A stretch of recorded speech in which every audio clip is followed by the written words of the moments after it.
2 साल बाद समीर काम के सिलसिले में मंगलौर से अपने पुराने शहर मुंबई लौट आया। जैसे ही उसने मुंबई की सड़कों पर कदम रखा, उसकी पुरानी यादें ताज़ा हो गईं। हर मोड़, हर गली जैसे उसे अपने अतीत से मिला रही थी। वह अपने एक दोस्त से मिलने जा ही रहा था कि रास्ते में उसकी नज़र एक लड़की पर पड़ी।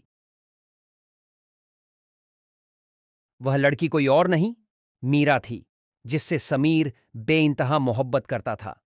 वही मीरा, जिसे पाने के जुनून में समीर ने शहर छोड़ दिया था और मंगलोर चला गया था। लेकिन जैसे ही समीर मीरा के पास पहुंचता है, वह एकदम ठहर जाता है। मीरा अब शादीशुदा थी। दोनों की नजरें एक दूसरे से टकराती हैं। समीर की आंखों में सवाल थे, लेकिन शब्द उसका साथ नहीं दे पा रहे थे। कुछ पल की खामोशी के बाद बड़ी हिम्मत करके समीर पूछता है। मीरा, क्या तुमने शादी कर ली? समीर का सवाल सुनकर मीरा कहती है।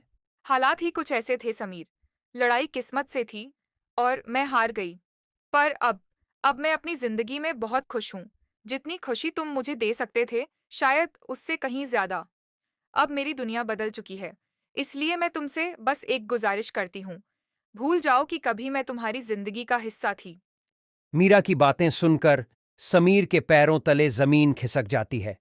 वो टूट कर बिखर जाता है, यह सोचकर कि जिस लड़की को दीवानों की तरह चाहता था, वही लड़की आज उसे खुद से दूर जाने के लिए कह रही है। पल भर में उसकी दुनिया उजड़ चुकी थी। न तो वह कुछ बोल पा रहा था और ना ही कुछ समझ पा रहा था।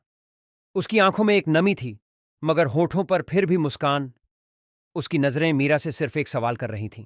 खाकर कसमें मोहब्बत की, हाथ कैसे किसी और का तूने थाम लिया। पहनकर नकाब इश्क का, क्यों फरेब हमारे साथ किया।